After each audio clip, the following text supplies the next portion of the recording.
Hello friends, international bodies की इस series में आप लोगों का स्वागत है।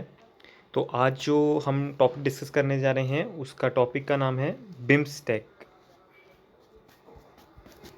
क्या बॉडी का एक्सप्लेनेशन है वो हम आगे डिस्कस करेंगे अब।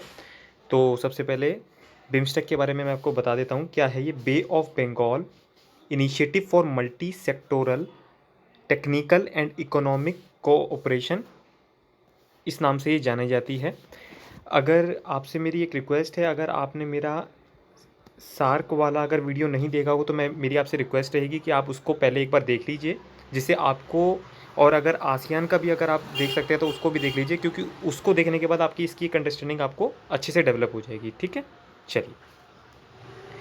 तो फ्रेंड्स, इसमें हमारी जो सबसे पहले तो हम ये देख लेते हैं कि इसका जो कब ये बॉडी एग्जिस्टेंस में आई थी। तो ये 6 जून 1997 में आई थी। आप अपने पास अगर कोई इस तरह से नोट्स बना रहे हैं तो एक पेज पे इस तरीके से लिखते जाइएगा, बिकॉज ये चीज़ें आपको जो डेटा फैक्ट्स हैं, मैं मानता हूँ ये करंट अफेयर्स का पेपर थोड़ा सा वाइड पेपर है आपका और एक्सपेक्टेशन भी है, पर फ्रेंड्स हमारे को 40% मार्क्स लाने होंगे टू क्लियर द पेपर। तो आपको इसमें कुछ भी आप इसमें कमी नहीं कर सकते, आपको फैक्ट्स भी रिमेंबर करना पड़ेगा थोड़ा सा। ठीक है, चलिए। तो सबसे पहले अगर मैं आपसे बात करूं तो इसमें आप ये देखिए कौन कौन सी कंट्रीज़ आती हैं। बांग्लादेश, भूटान, इंडिया, नेपाल, श्रीलंका। तो ये सब आपका क्या है, वही ये जो इंडिया की जो नेबरिंग कंट्रीज़ में आती हैं, इसके अंदर सब वही शामिल हो रही हैं हमारी। और इसमें लेटर ऑन हमने म्यांमार एंड थाईलैंड को भी इंक्लूड कर दिया। अगर आप वीडियो देखकर आए हैं तो आप ये नोटिस करेंगे ये कंट्रीज़ आपकी आसियान में भी थी। ठीक है, अच्छा, अब मैं आपको ये बता देता हूँ ये सार्क से कहाँ डिफरेंस करती है। अगर आपने सार्क में कंट्री में देखा होगा तो उसमें दो कंट्रीज़ और थीं, पाकिस्तान एंड अफ़गानिस्तान। इस बीमस्टेक में आप इन दोनों कंट्रीज़ का ही कोई रेलेवेंस नहीं देख रहे होंगे। तो बेसिकली अगर मैं आपसे बात करूं तो जो ये सार्क था हमारा, इसका रेलेवेंस धीरे धीरे due to the Pakistan hesitation and हमारा उसमें कोई वार्तालाप ना करना, प्रॉब्लम को रिजॉल्व ना करना, इस तरीके की वजह से ही इस बॉडी का बीमस्टेक बॉडी का रेलेवेंस बढ़ा है और इसकी इम्पोर्टेंस आगे बढ़ी है। इवन हमारा जो अभी बीमस्टेक का 2018 में जो समिट हुआ था उसमें भी हमारे honourable prime minister Modi ji ने भी यही बोला है। ठीक है, तो अब मैं आपसे लेटर ऑन इसके ऑब्जेक्टिव्स और इसका जो क्या कार्यप्रणाली है वो डिस्कस कर लेता हूँ। तो सबसे पहले तो अगर मैं आपको इसका रेलेवेंस बताऊं तो फ्रेंड्स, ये सब आपकी नेबरिंग कंट्रीज़ हैं। तो नेबरिंग कंट्रीज़ को से आपको रिलेशन इम्प्रूव करना पड़ेगा अगर आप विकास चाहते हैं। तो if you want development then you need to help your neighbouring countries. ठीक है, तो उसमें अब आपकी ये सारी कंट्रीज़ आती हैं और इसलिए आप कहीं पहले दूर ना जाइए, पहले अपने नेबरहुड से रिलेशन अच्छे करिए, तब आपका आगे ग्रोथ होगा।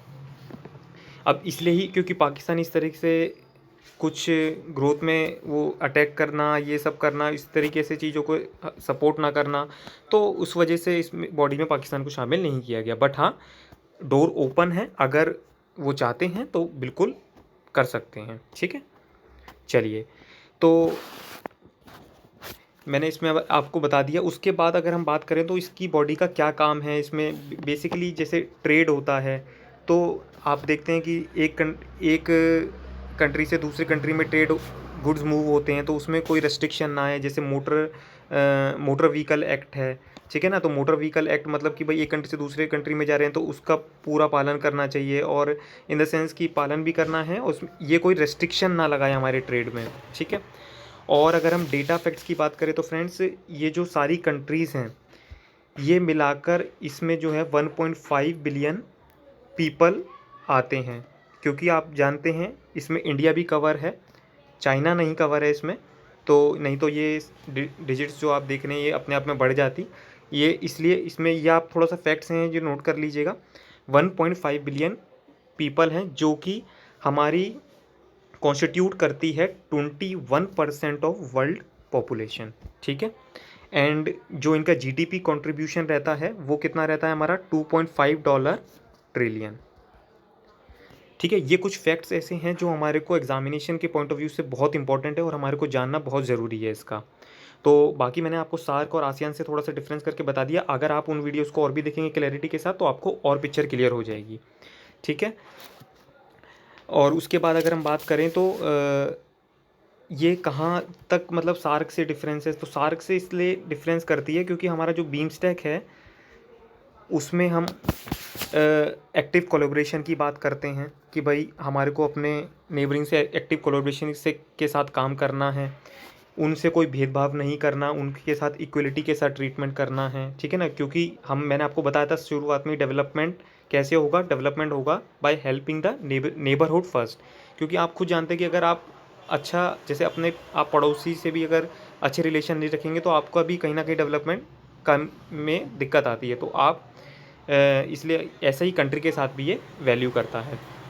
उसके बाद अगर हम बात करें तो इसके कुछ प्रिंसिपल्स भी हैं जो सिद्धांत दे रखे हैं, जो कि एग्जामिनेशन पॉइंट ऑफ व्यू से, तो इसमें आप एक तो 3 आईज कर लीजिए, independence, integrity and no interference. तो 3 आईज करके आप याद कर सकते हैं।